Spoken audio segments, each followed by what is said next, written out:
kami. Kami beranggotakan 4 orang, yang pertama yaitu M. Yogi, kemudian saya sendiri Lintasari, dan Purtanila Purnanaru, kemudian Rahmawati. Baiklah, ada pun materi-materi yang akan kami bahas. Yang pertama yaitu manajemen dana bank, kemudian tujuan manajemen dana bank, strategi penghimpunan dana bank, manajemen utang bank, unsur-unsur kredit bank, tujuan dan fungsi bank, dan pengendalian terhadap penghimpunan dana yang ada di masyarakat. Sedangkan pengertian bank adalah badan usaha yang menghimpun dana dari masyarakat dalam bentuk simpanan dan menyalurkannya kepada masyarakat dalam bentuk kredit dan bentuk-bentuk lainnya dalam rangka meningkatkan taraf hidup rakyat yang banyak. Selanjutnya akan dijelaskan dengan yang lain.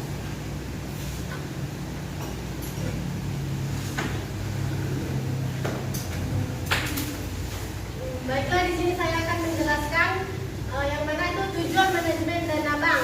Tujuan manajemen dana bank ini terbagi menjadi 4. Yang pertama, memaksimumkan kemakmuran pemegang saham dapat ditempuh dengan memaksimumkan nilai sekarang perusahaan.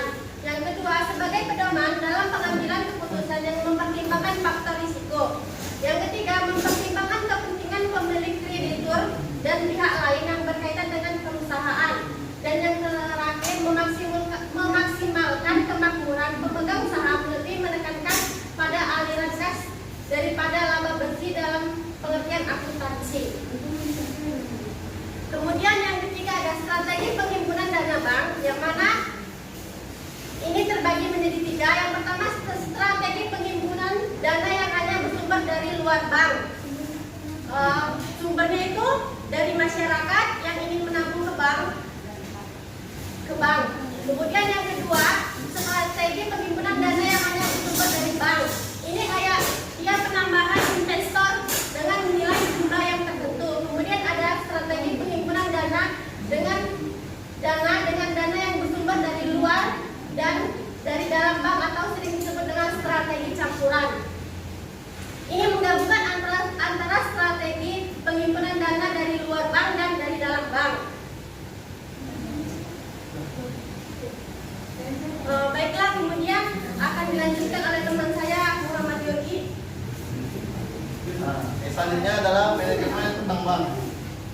Utang adalah kewajiban-kewajiban ekonomis dari perusahaan yang diakui dan diukur sesuai dengan prinsip akuntansi yang rajin diterima. Tujuan dari manajemen utang bank ini adalah untuk menjamin bahwa perusahaan memiliki kecukupan kas, yaitu sanggupan untuk memenuhi kebutuhan kas bagi setiap tujuan yang penting bagi kesatuan kas jangka pendek dan jangka panjang dari perusahaan.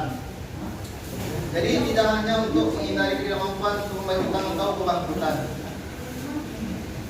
Di sini ada unsur-unsur kredit bank, yaitu satu kepercayaan. Yaitu kepercayaan itu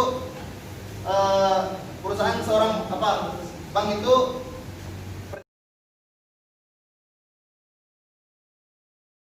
percaya terhadap nasabahnya. Yang kedua,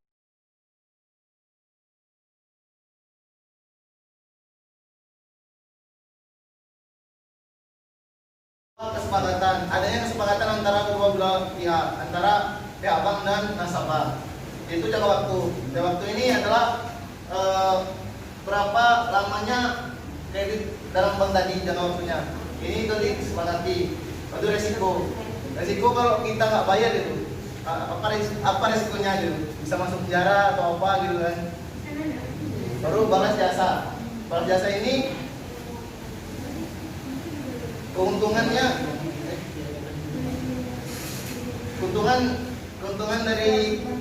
dari bank itu berupa bunganya. Jadi bank itu dapat bunga, itu keuntungannya.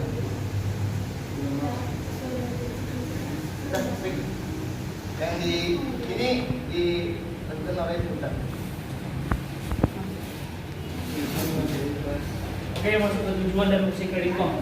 Yang pertama, tujuan kredit. Yang pertama itu mencari keuntungan, membantu usaha nasabah dan membantu pemerintah. Fungsi kredit yang pertama, kredit dapat memajukan arus putar muter barang dan jasa. kredit dapat mengaktifkan pembayaran yang ideal. Yang ketiga, kredit dapat menciptakan alat pembayaran yang baru. Yang keempat, kredit sebagai alat pengendali harga. Yang kelima, kredit dapat mengaktifkan dan meningkatkan manfaat faedah penggunaan potensi ekonomi yang ada. Masuk ke bahasan terakhir, jenis-jenis kredit bank. Yang pertama ada jenis kredit dilihat dari segi tujuannya. Yang kedua ada dari segi jangka waktu, dan yang ketiga dari segi jaminan. Kita bahas yang pertama, kredit konsumtif. Kredit konsumtif ini kredit yang digunakan atau peminjaman yang dilakukan